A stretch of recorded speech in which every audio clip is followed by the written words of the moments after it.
Sono nato nel 1979. Fin dalle elementari i bambini mi escludevano perché non giocavo con le macchine e pistole a fare la guerra. Preferivo disegnare vestiti e creare acconciature, infatti mi chiamavano femminuccia. Arrivata alle medie la situazione peggiorò, i miei compagni mi chiamavano Gaio Finocchio e mi prendevano in giro perché curavo il mio aspetto.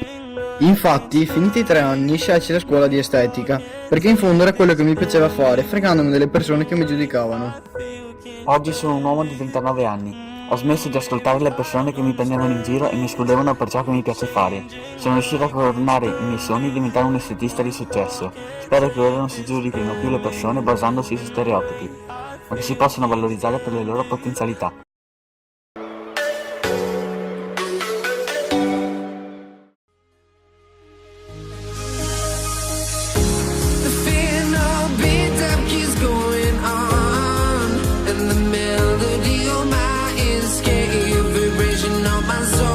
Says me to the peak without no regret. You got no love without no love. You got no regret without no regret. You got no love.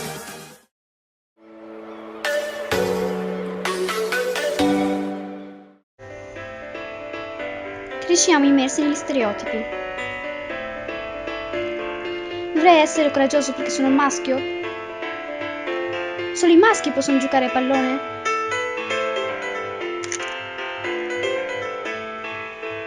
Non dovrei riuscirci perché sono una ragazza? Non dovrei guardare la moda perché sono un ragazzo? Vuoi che gli stereotipi cambiano chi sei? Scegli tu che vuoi essere.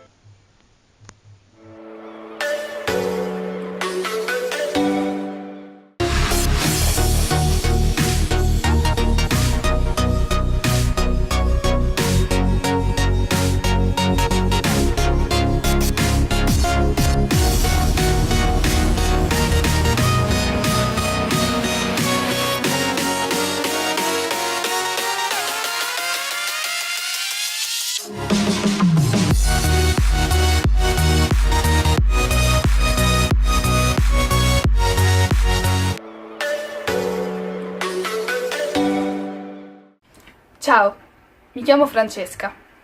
Credo nell'uguaglianza tra i sessi e il mio sogno è di entrare a far parte delle forze armate. Oggi a scuola mi hanno preso in giro. Dicevano cose tipo femminuccia, chi ti vuole, vergognati.